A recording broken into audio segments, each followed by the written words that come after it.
यहाँ पर अगला सवाल दिया गया है कि परमाणु भट्टी में मॉडरेटर का उपयोग क्यों किया जाता है, किस लिए किया जाता है। तो मॉडरेटर का उपयोग है वो परमाणु भट्टी में न्यूट्रॉन की जो गति है उसको कम करने के लिए किया जाता है। ठीक है। अगला सवाल दिया गया है कि राजस्थान में जो कोयले की अधिक पाई जाने वाली किस्म है उसका नाम बताना है। कि राजस्थान में जो कोयला पाया जाता है सबसे अधिक मात्रा में जो पाई जाने वाली जो किस्म है कोयले की उसका यहाँ पर नाम बताना है। तो अच्छा कोयला है वो तो एंथ्रेसाइट है, लेकिन राजस्थान में जो अधिक मात्रा में पाया जाता है वो है लिग्नाइट कोयला। कौन सा है? लिग्नाइट। ठीक है। कोयले के चार प्रकार होते हैं। एक तो होता है पीट कोयला। कौन सा होता है? पीट। और एक होता है बिटुमिनस। ठीक है। एक होता है लिग्नाइट और दूसरा है आगे फोर्थ नंबर का है वो है एंथ्रेसाइट। कौन सा है? एंथ्रेसाइट। तो सबसे कोयले की जो अच्छी किस्म मानी जाती है वो तो है एंथ्रेसाइट। और राजस्थान में सबसे अधिक मात्रा में कौन सा कोयला पाया जाता है? लिग्नाइट। लिग्नाइट। ठीक है। चलो यहाँ पर अगला सवाल देखते हैं। अगला सवाल दिया गया है कि धातु का नाम बताना है। यहाँ पर उस धातु का नाम बताना है जो शीघ्रता से वाष्पित हो जाती है। ठीक है। तो मरकरी एक ऐसी धातु है जो कमरे के ताप पर द्रव अवस्था में पाई जाती है। ठीक है। मरकरी एक ऐसी धातु है जो कि कमरे के ताप पर द्रव अवस्था में पाई जाती है। ये आसानी से वाष्पित हो जाती है। ठीक है। मतलब इसका जो क्वथनांक होता है वो कम होता है इसीलिए। और जो वाटर का क्वथनांक होता है वो तो 100 डिग्री सेल्सियस होता है। ठीक है। 100 डिग्री सेल्सियस वाटर के लिए। किसके लिए? वाटर के लिए। ओके। चलो अगला सवाल देखते हैं। अगला सवाल दिया है कि बरसाती को बनाने में उपयोगी कौन सा पदार्थ, कौन सा मटेरियल यूज होता है। तो वो है बहुलक है। कौन सा? PVC. PVC poly vinyl chloride. इसका यूज किया जाता है पीवीसी का, पॉली वाइनिल क्लोराइड का बरसाती बनाने में। ठीक है। चलो अगला सवाल देखते हैं। अगला सवाल ये है कि कृत्रिम रेशा का नाम बताना है। ठीक है। जो मानव द्वारा निर्मित है वो है नायलॉन। कौन सा है? नायलॉन जो रेशा है वो मानव कृत्रिम है। ओके। नायलॉन। चलो अगला सवाल देखते हैं। अगला सवाल ये है कि सर्वाधिक भेदन क्षमता वाली किरणें कौन सी है। दैट मीन्स हमारे पास कोई एक पदार्थ है उस पर जो किरणें हम डाल रहे हैं कि सबसे ज्यादा मार करने वाली किरणें कौन सी होती है? गामा किरणें। कौन सी होती है? गामा। चलो अगला सवाल देखते हैं। अगला सवाल यहाँ पर दिया गया है कि कांच के निर्माण में महत्वपूर्ण पदार्थ कौन सा है। जो कांच के सामान बनते हैं, चूड़ियाँ बनती है, बर्तन बनते हैं, जो भी है उसमें जो मुख्य पदार्थ होता है, मुख्य तत्व होता है वो होता है सिलिका। क्या होता है? सिलिका। SiO2। चलो अगला सवाल देखते हैं। अगला सवाल ये दिया गया है कि जो एलपीजी है gas, LPG liquid petroleum gas, LPG gas में मुख्यतः कौन सा यौगिक होता है? उसमें होता है मेथेन। ठीक। कौन सा होता है? मीथेन। CH4। चलो अगला सवाल देखते हैं। अगला सवाल यहाँ पर दिया गया है कि विश्व में सर्वाधिक खनन किस कोयले का होता है। विश्व में जो सर्वाधिक खनन कोयला है उसका होता है, किसका होता है? बिटुमिनस किस्म का। बिटुमिनस। ओके। बिटुमिनस। और राजस्थान में कौन सा होता है? लिग्नाइट का। चलो अगला सवाल देखते हैं। अगला सवाल दिया गया है कि प्रकृति में सर्वाधिक मात्रा में प्राप्त खनिज कौन सा है। प्रकृति में जो सबसे अधिक मात्रा में वो खनिज पाया जाता है वो है क्वार्ट्ज है। कौन सा है? क्वार्ट्ज। ओके। क्वार्ट्ज। चलो अगला सवाल देखते हैं। अगला सवाल ये दिया गया है कि भविष्य में ईंधन है वो कौन सा होगा। यहाँ पर होगा हाइड्रोजन। हाइड्रोजन एक गैस है जो कि ज्वलनशील गैस है। कौन सी है? ज्वलनशील है। दैट मीन्स इसका भविष्य में फ्यूल की तरह यूज होगा। ठीक है। फ्यूल, ईंधन। जैसे सिलेंडर में गैस भरते हैं ईंधन के लिए, उसी प्रकार हाइड्रोजन का गैस का जो उपयोग है वो भी भविष्य में ईंधन के रूप में किया जाएगा। चलो अगला सवाल देखते हैं। अगला सवाल दिया गया है कि भारी वाहनों में शुष्क स्नेह, जो भारी वाहन होते हैं उसमें शुष्क स्नेह का रूप में कौन सा उपयोग पदार्थ होता है? वो ग्रेफाइट। जो ग्रेफाइट है कार्बन का अपर रूप है, कार्बन का अपर रूप है ग्रेफाइट, जो कि विद्युत का भी सुचालक होता है अधातु होते हुए भी।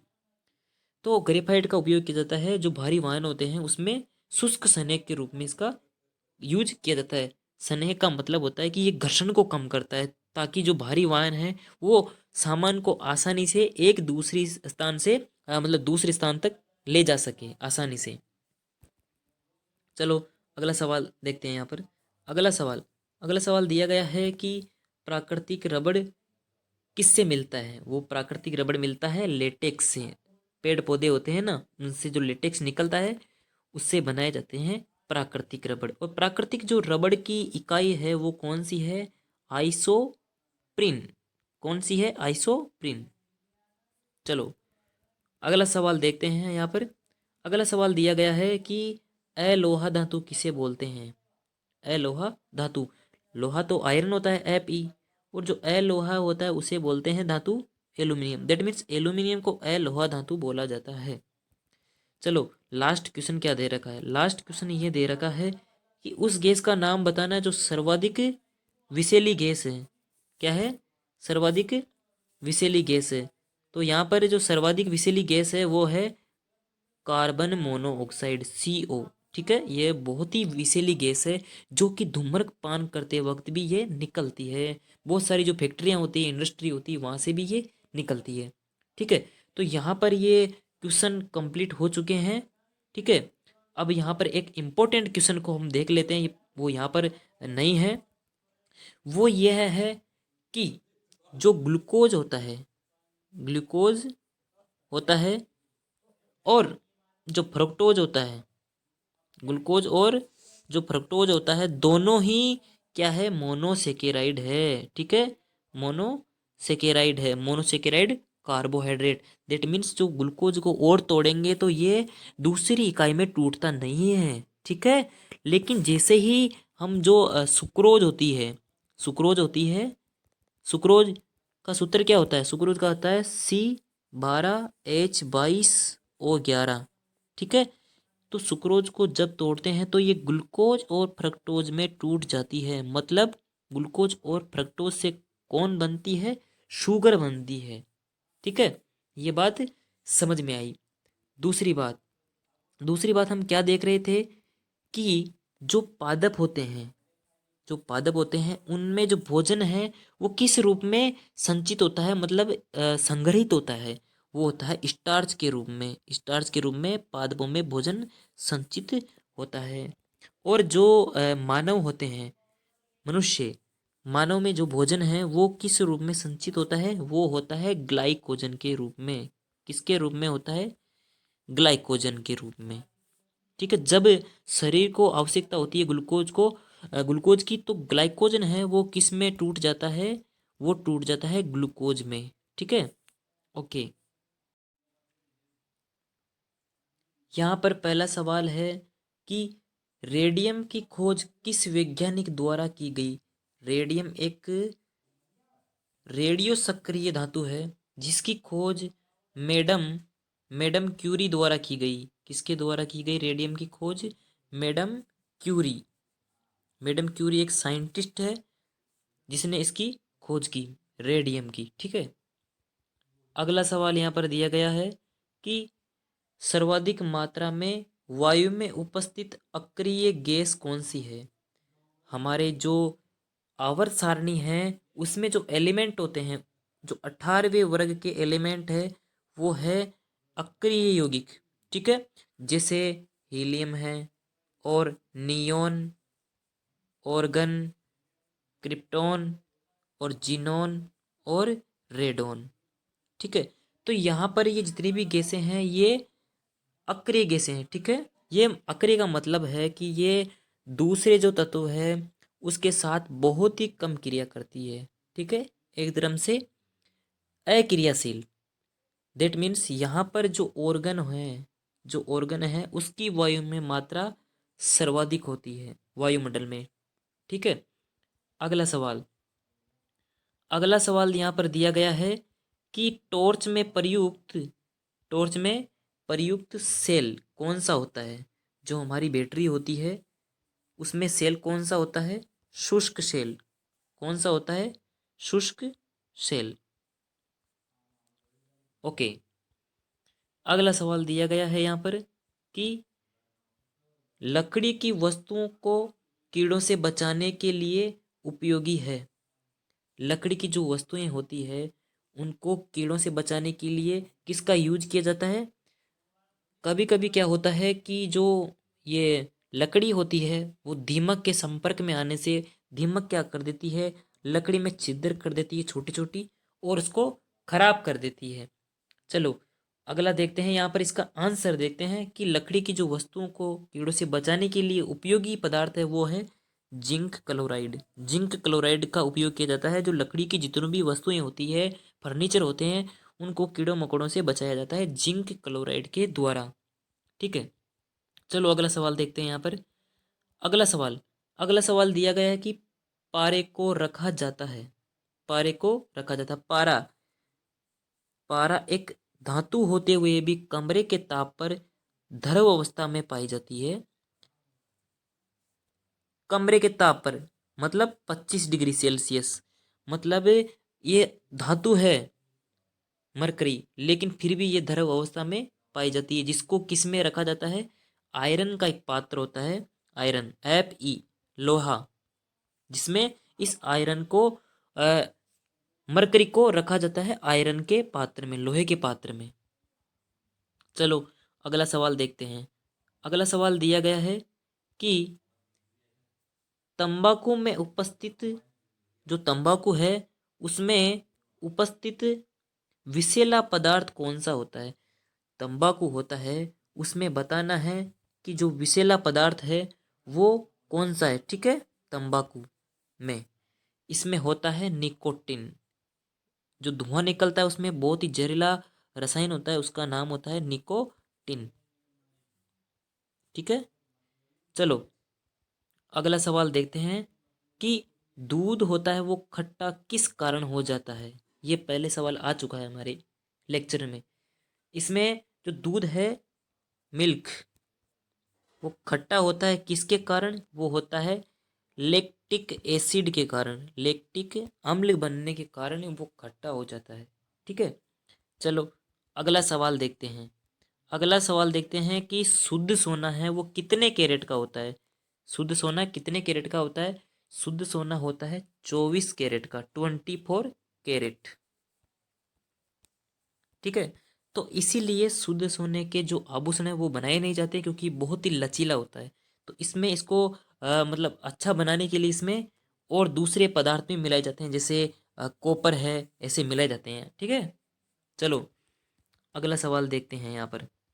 अगला सवाल यहाँ पर दिया गया है कि मनुष्य की सामान्य हाइट कितनी होती है। ठीक, कितनी होती है। तो मनुष्य की जो सामान्य हाइट है वो मेल में तो होती है कितनी, 1 मीटर और 70 सेंटीमीटर। ठीक है। और फीमेल में कितनी होती है, फीमेल में होती है 1 मीटर और 60 सेंटीमीटर। ठीक है। चलो अगला क्वेश्चन देखते हैं यहाँ पर। अगला क्वेश्चन ये पूछा गया है कि संवेग, संवेग का मात्रक बताना है हमें। संवेग होता है P=mv। मतलब संवेग क्या है, हमारे पास एक गोला है जिसका मास क्या है, m है। ठीक है, मास। और v यहाँ पर इसकी वेलोसिटी है, वेग है। तो संवेग क्या होता है, किसी भी पदार्थ का द्रव्यमान और उसका जो वेग है उसका गुणनफल होता है, वो संवेग होता है। तो संवेग का मात्रक कैसे निकालेंगे। संवेग का मात्रक देखो, सबसे पहले देखिए मास, मास की यूनिट क्या होती है, किलोग्राम।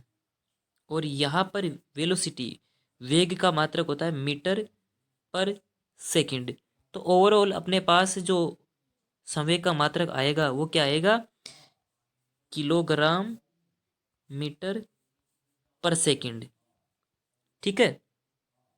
चलो यहाँ पर अगला सवाल देखते हैं। अगला सवाल दिया गया है कि बेकेलाइट क्या है? बेकेलाइट क्या है? तो बेकेलाइट एक बहुलक है। ठीक है, क्या है? एक बहुलक। बेकेलाइट ये एक बहुलक है, पॉलीमर है। तो ये इससे बनाई जाती है प्लास्टिक। क्या बनाई जाती है? प्लास्टिक। चलो अगला सवाल यहाँ पर देखते हैं कि अगला सवाल दिया गया है यहाँ पर, लोहे का ब्लेड पर तैरता है। ठीक है, लोहे का जो ब्लेड है वो पानी पर तैरता है। क्यों तैरता है? अब ये ब्लेड हमारे पास में है, ठीक है, यहाँ पर ये ब्लेड है और ये पानी भरा हुआ है यहाँ पर है ना, और इस पे तैरती है क्योंकि इस जो ब्लेड है उसका जो घनत्व है वो पानी की तुलना में कम है। दैट मीन्स यहाँ पर जो ब्लेड है लोहे की उसका क्षेत्रफल भी ज़्यादा है। क्या है? क्षेत्रफल भी ज़्यादा है। तो जैसे जैसे क्षेत्रफल बढ़ता है, जैसे जैसे ये क्षेत्रफल बढ़ेगा, उसके कारण होता ये है कि जो पृष्ठ तनाव के कारण जो उत्पन्न घर्षण है वो कम हो जाएगा। दैट मीन्स यहाँ पर जो क्षेत्रफल जैसे जैसे लोहे की ब्लेड का बढ़ेगा वो पानी में कम डूबेगी पृष्ठ तनाव के कारण। अब पृष्ठ तनाव क्या था? पृष्ठ तनाव होता है कि जो पानी है उसके सिकुड़ने की प्रकृति पृष्ठ तनाव कहलाती है। ओके, चलो यहाँ पर अगला सवाल देखते हैं। अगला सवाल दिया गया है कि जल वाष्प में संचित ऊर्जा, जो ये हमारी जल होता है, जब हम जल को गर्म करते हैं, क्या करते हैं? जब ये जल भरा है इसको गर्म किया तो इसमें वाष्प बनती है। तो इस वाष्प में जो संचित ऊर्जा है उसे बोलते हैं गुप्त ऊष्मा। क्या बोलते हैं? गुप्त ऊष्मा, लेटेंट हीट। चलो अगला सवाल देखते हैं। अगला सवाल दिया गया है कि बर्फ पिघलना, बर्फ पिघलना कौन सी प्रोसेस है? तो यहाँ पर होता है कि जो बर्फ होती है, बर्फ कितने डिग्री सेल्सियस पर होती है? 0 डिग्री सेल्सियस पर। तो यहाँ पर जो बर्फ है वह ऊष्मागरण परंतु ताप निम्न, मतलब होता है कि जब बर्फ पिघलेगी तो क्या करेगी कि यह क्या करेगी? ऊष्मा को ग्रहण करेगी और धीरे धीरे क्या होगा, बर्फ का जो टेम्परेचर है वो 0 डिग्री सेल्सियस था वो धीरे धीरे बढ़ने लग जाएगा। ठीक है, तो फिर क्या करेगी? बर्फ है वो पानी में बदल जाएगी धीरे धीरे, एकदम से नहीं।